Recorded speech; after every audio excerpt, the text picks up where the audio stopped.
નમસ્કાર, નિર્ભય ન્યૂઝમાં આપનું સ્વાગત છે અને હવામાન વિશ્લેષણ સાથે હું છું તમારો દોસ્ત કરણ. આજે આપણા વિડીયો થકી જાણીશું કે શું ગુજરાતમાં કોઈ વાવાઝોડું આવી રહ્યું છે. કારણ કે સોશિયલ મીડિયામાં આજકાલ એવી અફવાઓ ફેલાઈ રહી છે કે ગુજરાતમાં એક વાવાઝોડું આવી રહ્યું છે, વરસાદ આવશે.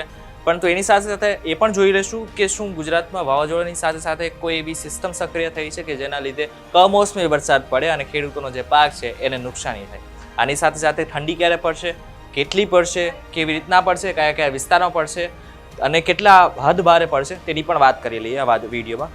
જોઈ શકાય છે આ ભારત સહિતના વિસ્તારોમાં જોઈ શકાય છે કે જે ઉત્તરના રાજ્યો છે અને ખાસ કરીને જમ્મુ કાશ્મીર અને અગર દેશની વાત કરીએ તો અફઘાનિસ્તાનમાં એક વેસ્ટર્ન ડિસ્ટર્બન્સ સર્જાઈ ચૂક્યું છે. વેસ્ટર્ન ડિસ્ટર્બન્સ ધીરે જમ્મુ કાશ્મીર તરફ આગળ વધી રહ્યું છે.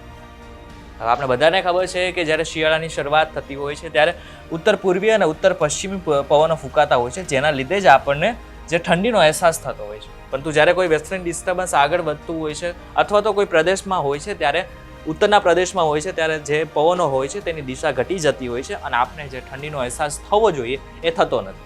અત્યારે પણ જો વેસ્ટર્ન ડિસ્ટર્બન્સની વાત કરવામાં આવે તો બે વેસ્ટર્ન ડિસ્ટર્બન્સ હાલ જે છે ઉત્તરના ભાગમાં છે. પહેલું વેસ્ટર્ન ડિસ્ટર્બન્સ છે એ અફઘાનિસ્તાનમાં છે અને બીજું વેસ્ટર્ન ડિસ્ટર્બન્સ કંઈક જમ્મુ કાશ્મીરમાં છે, જે ધીરે આવી રીતના આગળ વધી રહ્યું છે.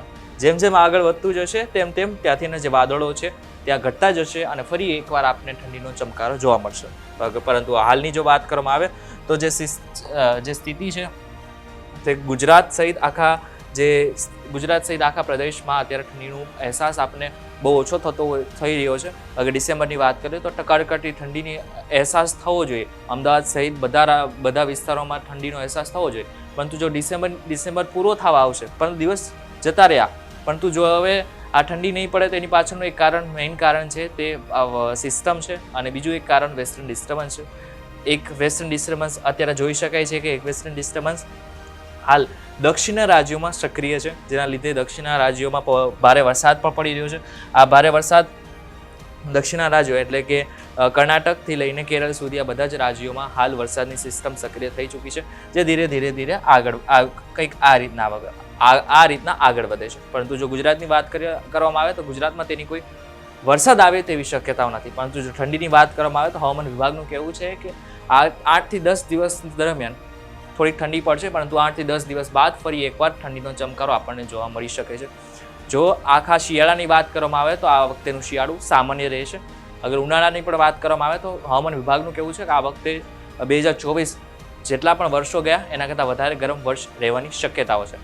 ફરી એકવાર શિયાળામાં જે પવનો છે તે અત્યારે હાલ જે વેસ્ટર્ન ડિસ્ટર્બન્સ બનેલું છે, બે વેસ્ટર્ન ડિસ્ટર્બન્સ, તેના હિસાબે હાલ જે છે તે પવન રોકાઈ રહ્યા છે. તેના હિસાબે જ હાલ જે સ્થિતિ છે તે ઠંડીની અહેસાસ આપણને થતો નથી. પરંતુ જેવું આ વેસ્ટર્ન ડિસ્ટર્બન્સ હટી જશે એવી જ રીતના આપણને ઠંડીનો અહેસાસ ફરીથી થાય તેવી શક્યતાઓ છે.